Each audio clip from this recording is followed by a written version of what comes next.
Hey there, I'm Lee Ullman here with some big news from the National Young Farmers Coalition. We're partnering with Heritage Radio Network on a special season of The Farm Report. It's all about what's happening with the Farm Bill and how it impacts farmers and eaters. I am growing diversified vegetables on land that's been in our family for 150 years. And so with the pandemic, gentrification, property values going up, we had to sell the land and we lost it. Join us as we uncover the untold stories behind this massive piece of legislation that shapes how we grow our food, what we eat, and so much more. The problems we have had, those are things that come from earlier Farm Bill and USDA policy, right? Like Earl Butts, get big or get out. You know, it's my responsibility to know not only what I'm eating, but then like how that all came to be. And realize like, wow, like this piece of legislation, all this money, like it's technically something that I support as a taxpayer. While Congress debates the next Farm Bill, this is not just an invitation to listen. It's a call to action. Be part of the conversation. Subscribe to the Farm Report on Heritage Radio Network, wherever you listen to podcasts. Today's program is brought to you by the Dairy Farm Families of Wisconsin, the Wisconsin Milk Marketing Board. Did you know that today Wisconsin produces more than 600 varieties, types, and styles of American, international style, and original cheese that win more awards than any other state or country? To learn more, visit eatwisconsincheese.com. You're listening to Heritage Radio Network. We're a member-supported food radio network broadcasting over 35 weekly shows live from Bushwick, Brooklyn. Join our hosts as they lead you through the world of craft brewing, behind the scenes of the restaurant industry, inside the battle over school food, and beyond. Find us at heritageradionetwork.org.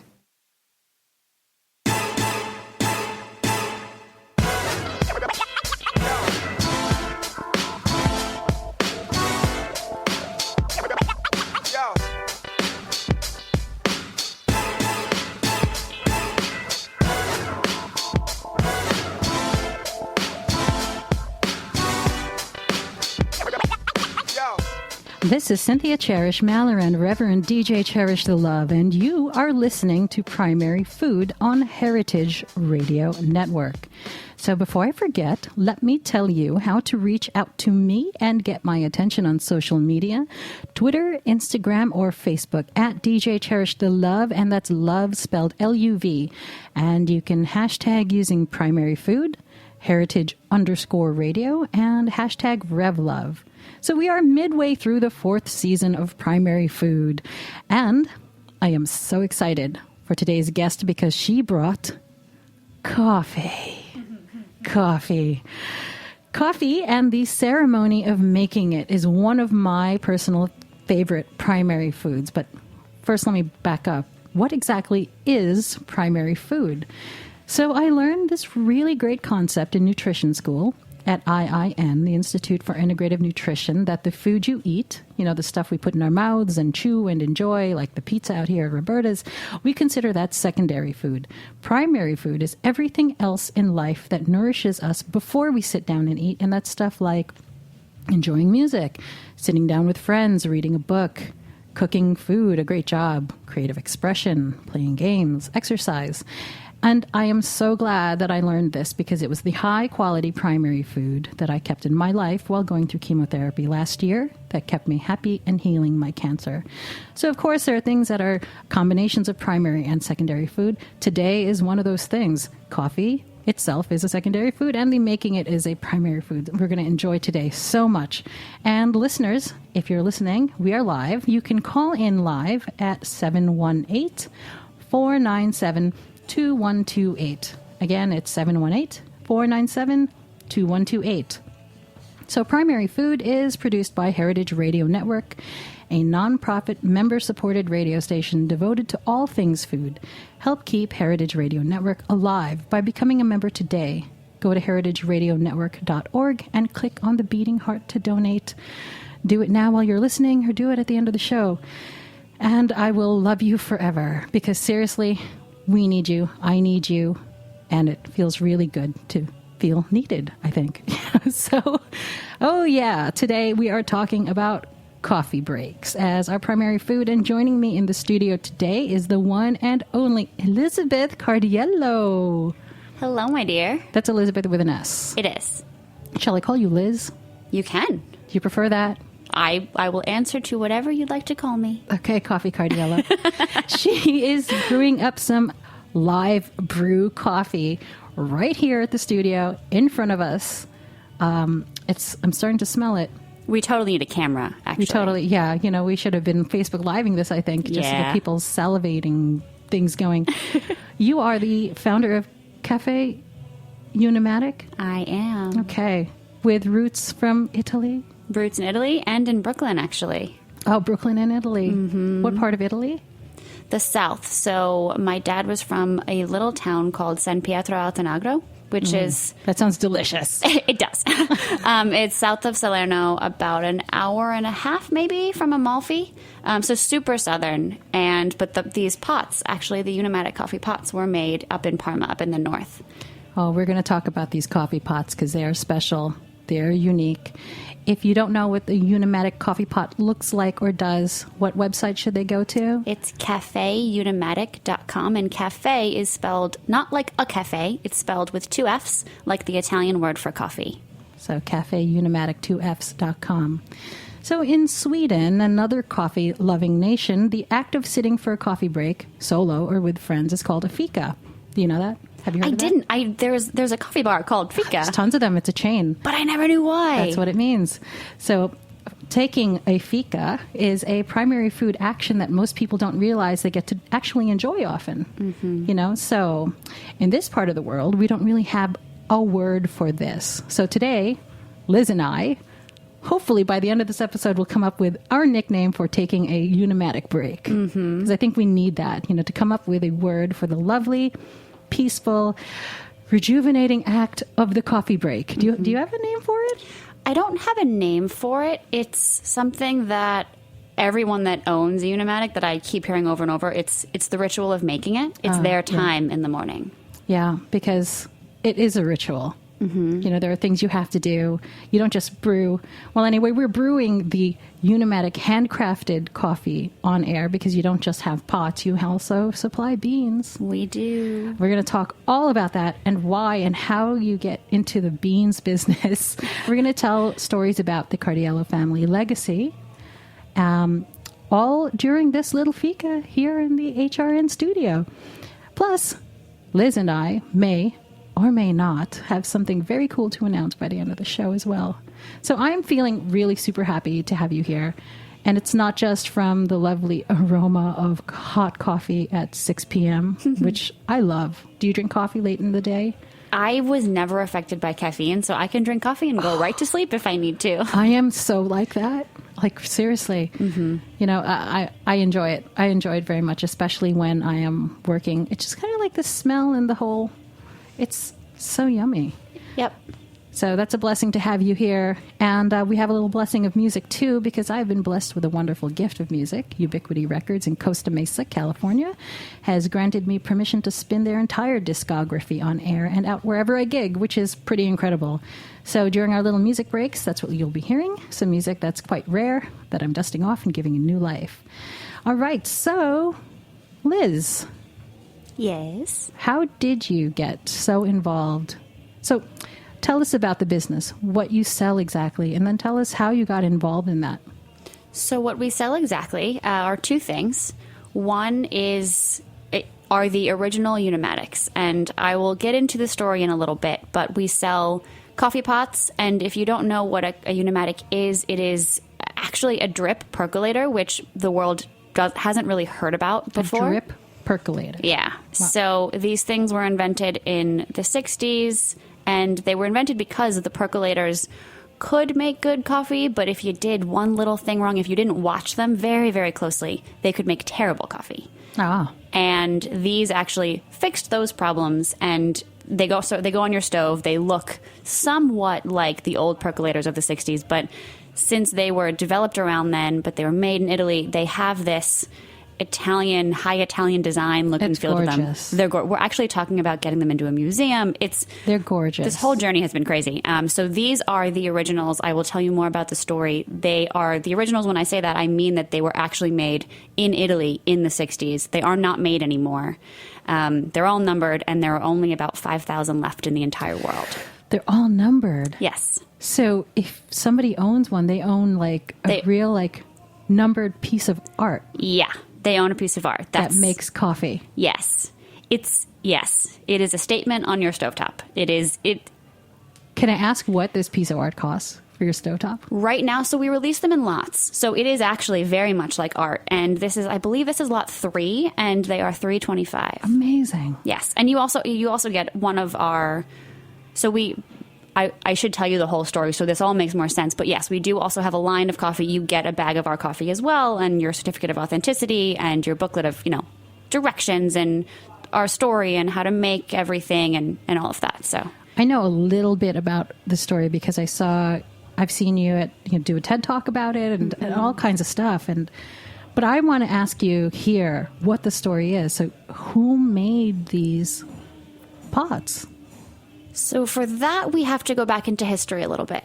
And you should understand my family background. So my dad came from Italy to the U.S., to Brooklyn, actually, when he was about 12.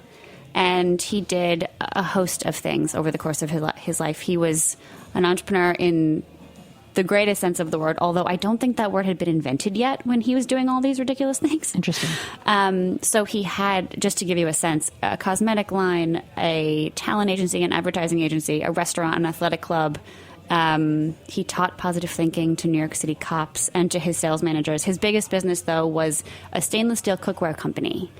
And so they made pots and pans for the kitchen in the 60s. They went door to door. It was a very different no world. Online sales. Oh, no, there was no online. There was no online. The line was out the door. So he would always say he was a specialty salesman. And I never really knew what that meant because sales didn't mean the same thing to us in my generation as it did to him. But as I've gone through this and life, it's making more sense to me. So I'll get to that later. But So he hated American coffee, being from Italy. He just said, you guys, you do it wrong. I'm sorry, but it tastes like dishwater. It's terrible. And we're perking. We're percolating. Something's bubbling. We're perking. Hold on just one second. She'll be right back. She's going to deal with the perk. There we go. And now she's turning off the stove. And we've got fresh, live, perked coffee right in front of us. We should put the microphone next to it so you can hear it. Percolated coffee is a sensory experience. It's a sensory experience. Okay, you can hear it. You can smell it. We're getting a microphone to it. We are getting a microphone. I don't know if we can hear it. Can you hear it? Can you hear it?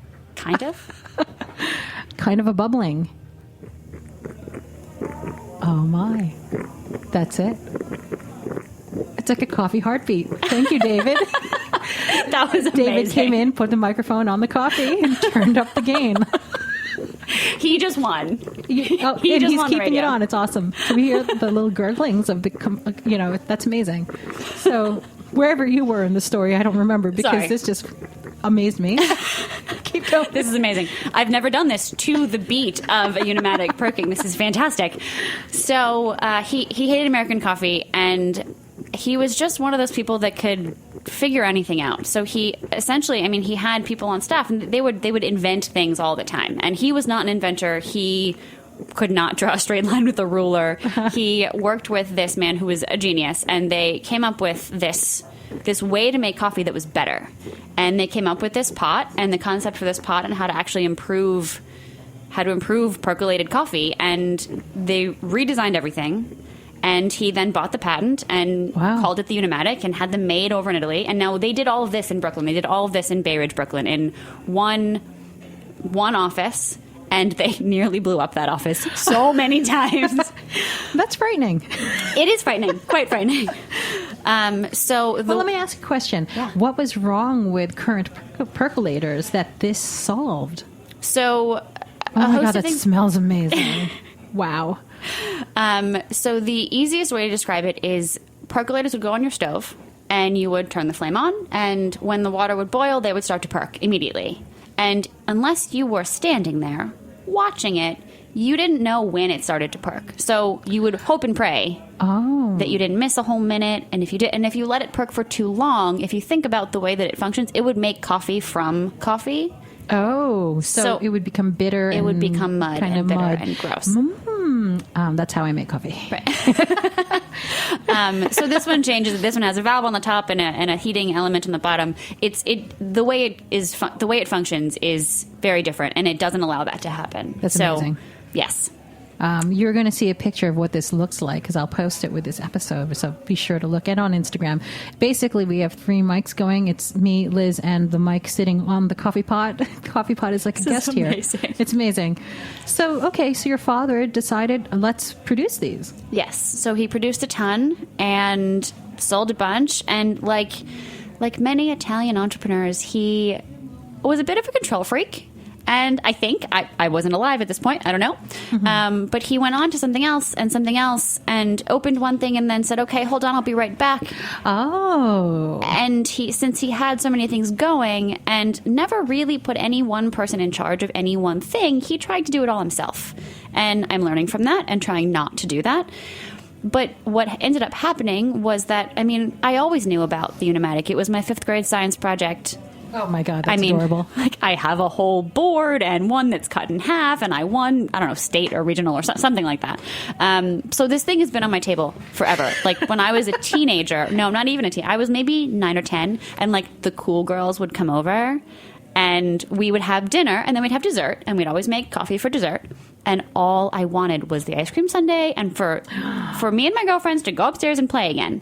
And he would painstakingly talk about how this thing works, why it's so great, and I'd want to crawl under the table. But fast forwarding, hearing that story over and over is what made all of this possible now. So again, fast forward, he and I had always said we were going to start a business together, and we did. I had business cards at 6, and my first product on shelves at 13 or something ridiculous. And it was great, but it never felt like my own. And then I ended up in finance, and it was interesting, but it just wasn't me. And then I very suddenly lost him. And we were not prepared for that. It was not something that was planned for at all. And I was faced with, doing things like writing his eulogy. And it was interesting in that I had then been able to see on paper all of these things that this man has done, and I was not yet even on the path that I wanted to be on. Wow. And it shakes you, as it will. I was 26 at the time. And so yes, life changed very much. And in the process of figuring out, how to provide an income for my mom and how to figure out life and how to actually, unwind his businesses and just figure things out that weren't planned for, I had to clean out his old office. His old office in Brooklyn was like a treasure trove from the 60s. Oh, wow. It had remnants of all of his businesses. And it was 2 cars, a boat, a wheelbarrow full of nails. Wow. Checks in the desks that, you could furnish the Bowery Hotel with all the furniture. Oh, wait, you're serious about a wheelbarrow of nails? I swear on my life. Wow. I thought you were being metaphoric. No, we actually, it was actually full. And all of this old inventory, cosmetics, all of these ridiculous random things. Wow. And one day I opened what we always called the inventory closet, and I was faced with a wall of coffee pot boxes. And I was like, cool, Unimatics, these things are great. I'll give them to my friends. No big deal. I'll put them in my car. I kept digging, and I kept facing new walls of Unimatics and figured, okay, how big can this closet be? Oh, wow. Turned out, not a closet at all. It was a warehouse. Oh, my goodness. It opened up into a warehouse of the last 5,000 models of these things. Perfect condition, just dusty. Like the original boxes, the address on the box was actually where I was standing. Like a treasure trove of Unimatics. Literally. Behind a door. Yeah. Oh, my God. Yeah. So then what? My mom said, okay, to the dumpster. And I was like, do not touch them. Wait, did your mom not know about? She didn't know. No one knew about them. Oh my goodness, it's amazing. The depth, we knew we had a few extras, but like a few. What's a few to you? Not 5,000. Right. Wow. So yeah, he was an interesting person. And it was, so of course my ego says, well, you've moved all of these things now, and you didn't hurt yourself. Thank you, CrossFit. But you didn't do anything. This isn't yours. You can't call it yours. So I said, okay, well, he always said that they made the perfect cup of coffee because of the way they functioned. Okay, fine. Well, then what is the perfect coffee then? I said, and started on a journey of trying to figure out what is the perfect coffee? What does that even really mean? And found that technically you're supposed to roast coffee for the way that you brew coffee. Now, if you think about it, take a step back, think about it culturally. Coffee is a very cultural thing. It is all over the world. It is universal. But everywhere that it's made in a very specific way, it's brewed there too. So if it's roasted there, take, for example, Turkey. Yeah. They roast coffee in a very specific way. They brew coffee in a very specific way. Italy, same thing. Everywhere, same thing. Here, we're a melting pot in the U.S., so we have a gazillion ways to make coffee. But we roast in one way. You actually can roast to prepare, to ready it for the way that it's going to brew. So if you think about it like a science experiment, if you think about just the variable of time, pour over takes 1 minute, AeroPress takes 2, French press takes 4, and now you're talking about not just pouring hot water over coffee, letting it drip through, you're talking about submerging the coffee in water. That's a different chemical reaction. Oh, of course. Then drip coffee, depends, but say like 8. The Unimatic takes 14 start to finish. So if I understand drip coffee, maybe you can pour for us, because I'm dying to smell this. So the water boils underneath, and that steam goes up to the coffee that's in the container or the little catch, I guess. And then that steamed water moistens the coffee and then drips back down. And that is our drip coffee. Oh my God. So she's pouring it right now. Wait, we should hold on. She's going to put the mic in. See if I can do this. See if we can get the sound of the pour. We need to prove it. Yes, we need to prove we're actually pouring in studio. Here we go. Yes. Okay, if you're listening, I wish you could smell this, but too bad you can't. If you wanted to smell this and buy some of these beans and a Unimatic, again, CaffeUnimatic.com, 2 Fs. 2 Fs, yes. Beware, it is very hot. Okay. Very, very hot. It's very hot. It's in our mugs. So now that you have a bit of your father's legacy in your hands, does it make you wonder about your own legacy? Oh, always. That's how all of this started. I mean, so to finish that, I created a line of coffee that was roasted for the Unimatic. Obviously, I figure you probably all figured that part out. Yes, my legacy is something I think about all the time, and I think taking this and making it something more has been the start. And what's interesting to me is that I don't just see coffee as a product. To me, this was not just a company that sells a thing or a widget. To me, it's interesting. If you asked me when I was a kid, what's my passion? What do I really care about? What am I good at? What am I going to go into?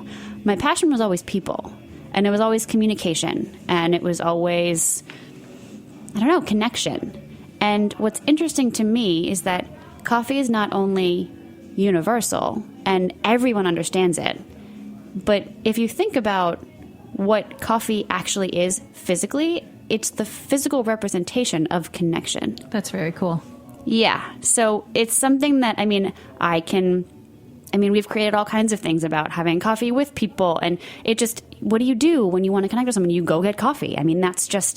That's what you do. So I think that's very interesting. And for me, and maybe it's you're presented with opportunities and it's up to you to make the most of them. So, yeah, maybe someone can say like, well, I wasn't handed, my future isn't something that's coffee that represents connection, but what else can you see in it? Because I'm sure there's something that you can take from yourself and apply to it that makes it better. So you can use your example with what you're creating with your father's legacy and teach other young people Yes. to mold their plans, their life plans, I guess you can say. Yes. To fit something that will be worthwhile. So what's interesting is that in thinking about and talking about, and in telling the story, I realized that, so my dad and I would, after breakfast, we would sit and have coffee. And my mom would go upstairs, come back down, and be like, you two, you're still sitting at the table. What are you doing? Go do something. And we'd be talking about everything from business to life to boys to values to you name it. We talked about everything. But we sat there for hours, and relaying this over and over again made me realize that those conversations made me who I am. Yeah.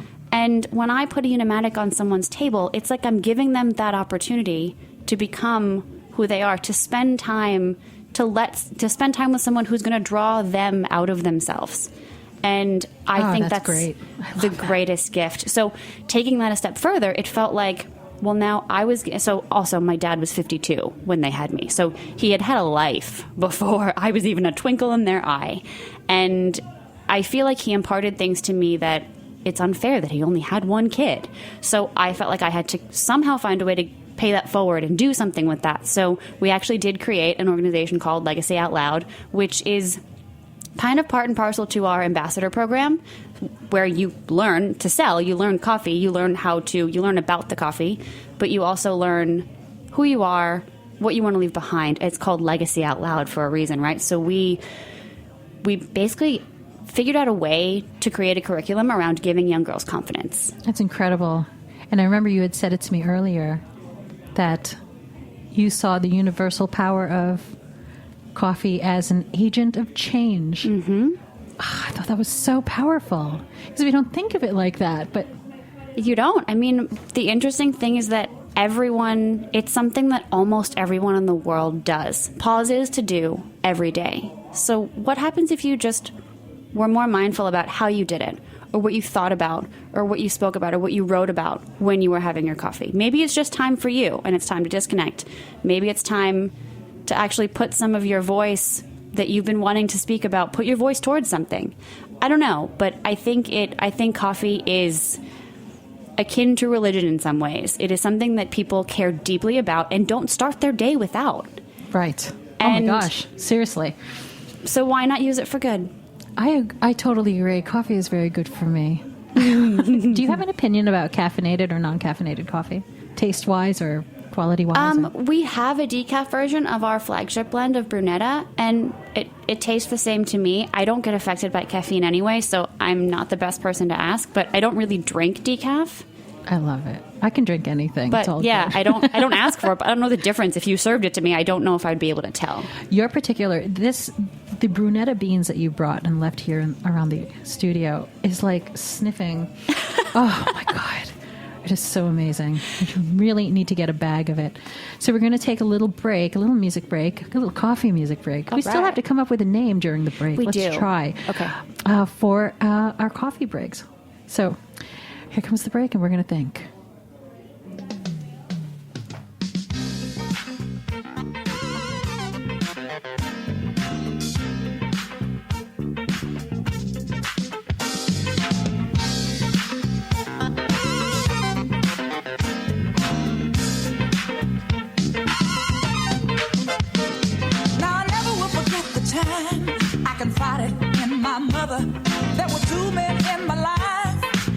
Take one or the other.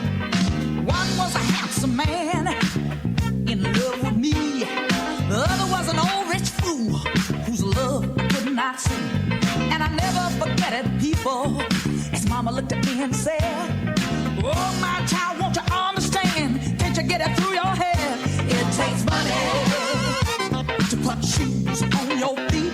It takes money to put bread on the table to eat. It takes money put clothes on your back. It takes money. Well, if your pockets ain't where it's said, no, no, no. That's what she said. Ooh, mama didn't tell no lie. She said the word love. Today's program is brought to you by the Wisconsin Milk Marketing Board. Wisconsin produces the world's best cheese, period. Why? Lush grasslands, glacial water supply, fourth-generation cheesemakers, combining old-world tradition with the new ideas and highest standards. The very best milk.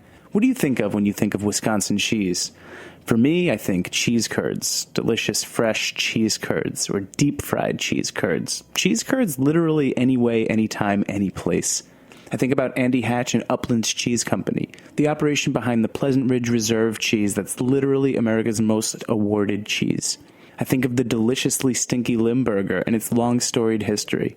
I think about Raleigh's Dumbarton Blue, a perfect blend of English-style cheddar and notes of blue. I think of Emmy Roth's Grand Cru Surchoix, which was named 2016's world champion at the World Championship Cheese Contest. Wisconsin is like the world champion of cheese, and once you start reading the list of cheeses made in Wisconsin on their website, you can see why. The Wisconsin Milk Marketing Board is a nonprofit organization funded entirely by Wisconsin's dairy farm families. Read more at eatwisconsincheese.com, and as soon as you're done listening to this podcast, eat Wisconsin cheese. It's a no-brainer. I'm sipping coffee with Liz Cardiello of Caffe Unimatic. And I wanted to ask you a question. Mm-hmm. You might have answered it before, but I'd like to ask it again because I want the listeners to wonder about this question for themselves. What does coffee mean to you personally and socially, for the world, ethically? It's a big question. It is a big question. I like big questions, though. I think, it wasn't part of the answer before. I think, to me, coffee it's a staple in everyone's day. And because it is universal, it's all over the world in some form or another.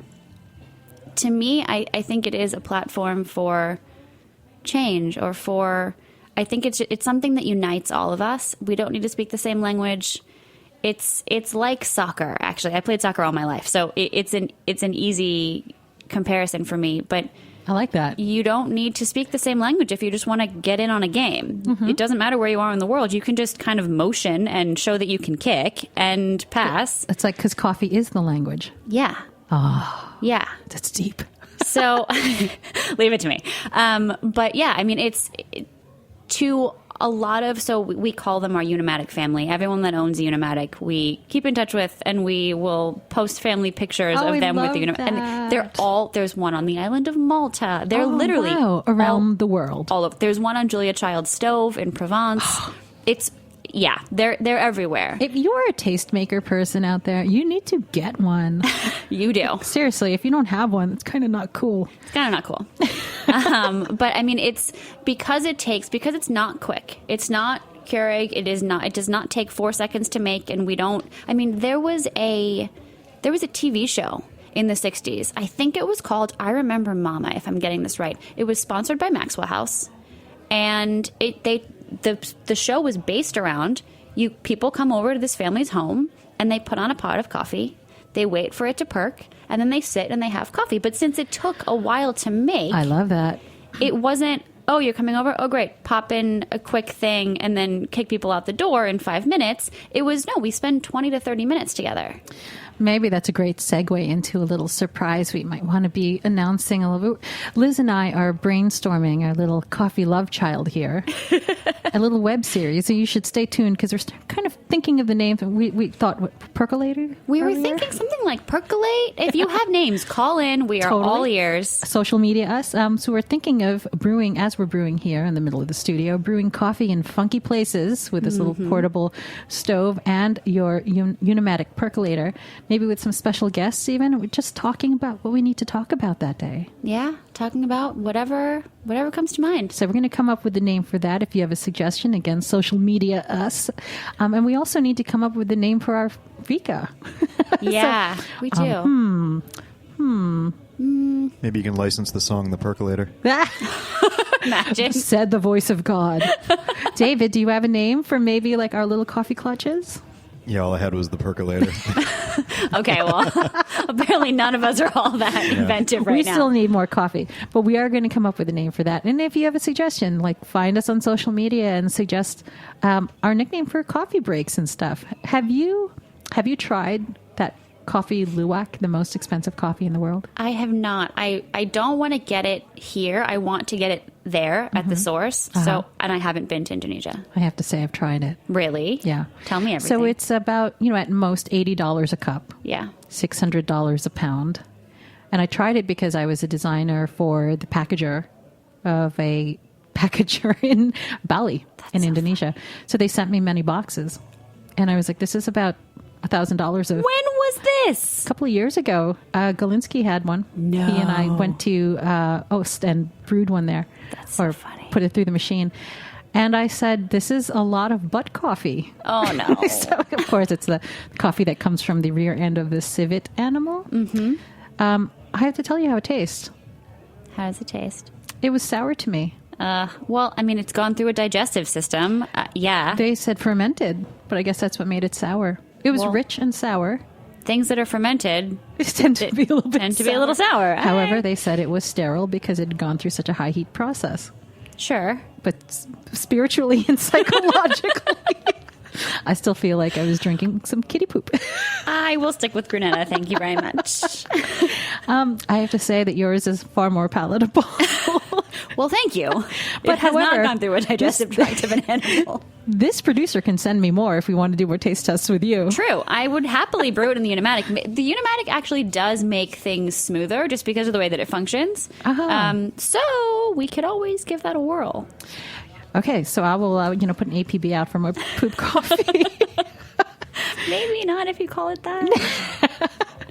So tell us more. We have a few more minutes, but I really liked you touching on legacy and family story and purpose and things like that.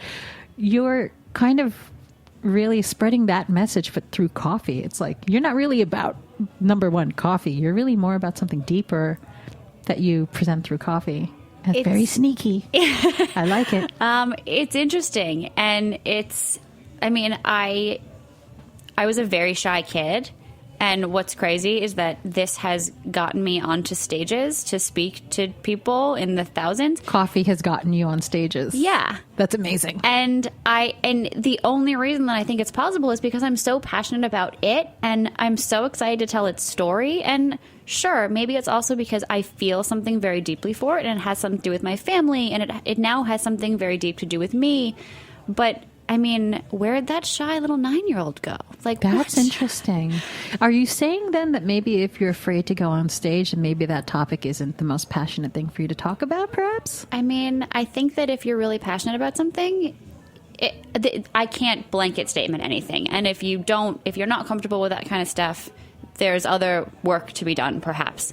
But I think that this company made me go through some pretty tough stuff and deal with some pretty tough stuff. I mean, and right when I started it, my mom's house was then hit with a 9.5-foot wave in Hurricane Sandy. So by any stretch of the imagination, normal humans would be like, all right, this isn't for me. I'm done. This is too hard. But this kept me up at night. It was what kept me going. So I think that if you're really passionate about something, you are excited to talk about it, maybe in different forms. Maybe it's a different version of getting up on a stage. But when you're really passionate about something, it makes you do some crazy stuff. Oh, yeah, for sure. And let's describe some of these stages. We're talking TED Talk. We're talking what else? A couple TEDx Talks, one here in New York and one in Illinois. I'm actually going to South Africa in a couple weeks. This is crazy to even say out loud. I'm speaking at a UN entrepreneurship forum. Incredible. For coffee. Through coffee. Who knew? I don't know.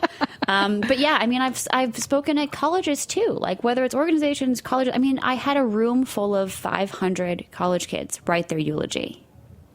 Wow. Like, incredible. What? That's pretty wild. They all wanted to kill me. But I mean, the thank you notes that I got afterward were, I mean, they're on my wall. You're connecting so deeply through coffee.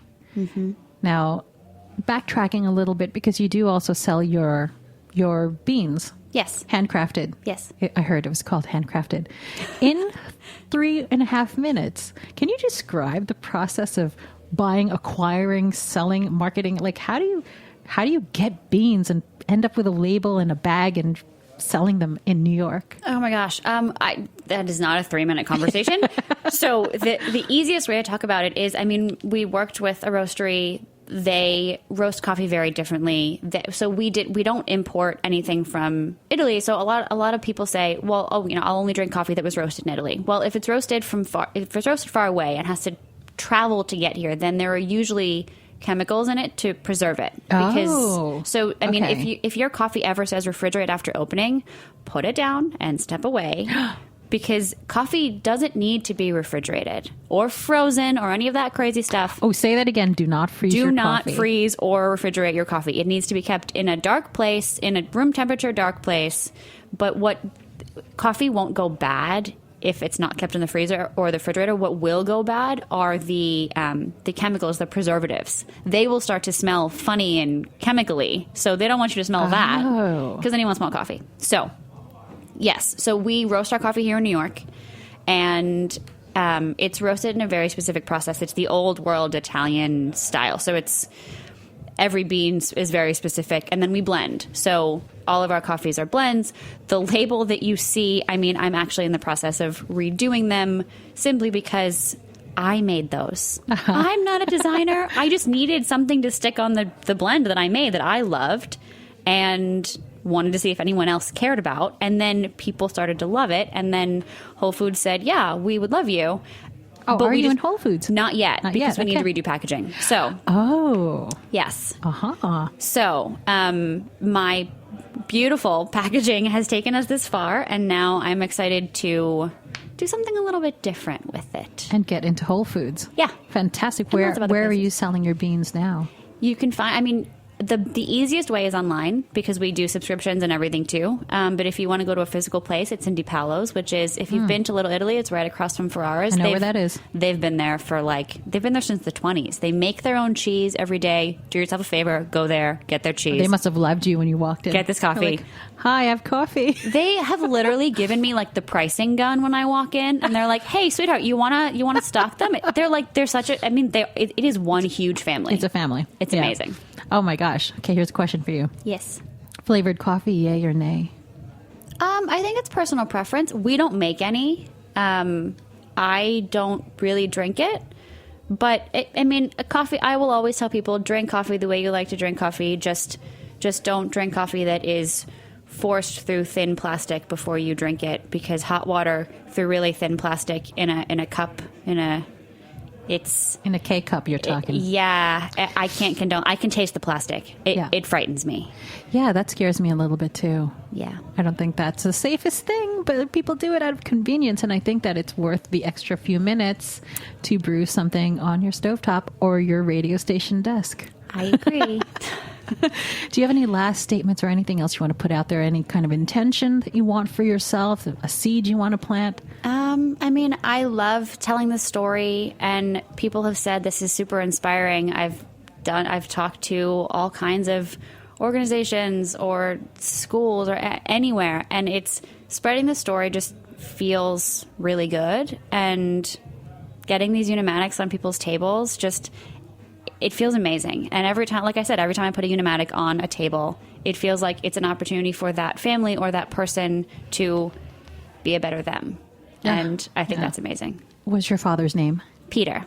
Peter, this episode is dedicated to all of your passion and your ideas. Aww. It's so special. Thank you so much for being here today and brewing up some coffee. I'm going through the cup right now, finishing. Thank you for having me. So good. Again, your website is Caffe Unimatic, CaffeUnimatic. And social media, where can they find you? At Caffe Unimatic on just about everything. Thank you so much, everyone, for listening.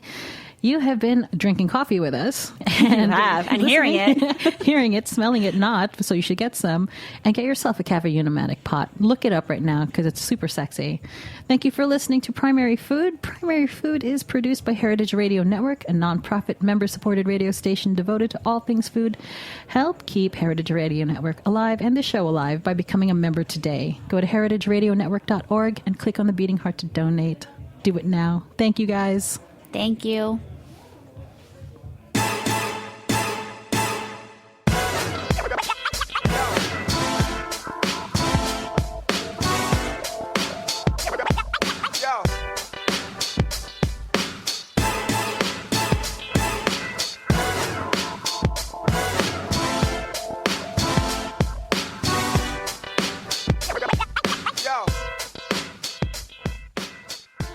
for listening to Heritage Radio Network, food radio supported by you. For our freshest content and to hear about exclusive events, subscribe to our newsletter. Enter your email at the bottom of our website, heritageradionetwork.org. Connect with us on Facebook, Instagram, and Twitter at heritage_radio. Heritage Radio Network is a nonprofit organization driving conversations to make the world a better, fairer, more delicious place. And we couldn't do it without support from listeners like you. Want to be a part of the food world's most innovative community? Rate the shows you like, tell your friends, and please join our community by becoming a member. Just click on the beating heart at the top right of our homepage. Thanks for listening.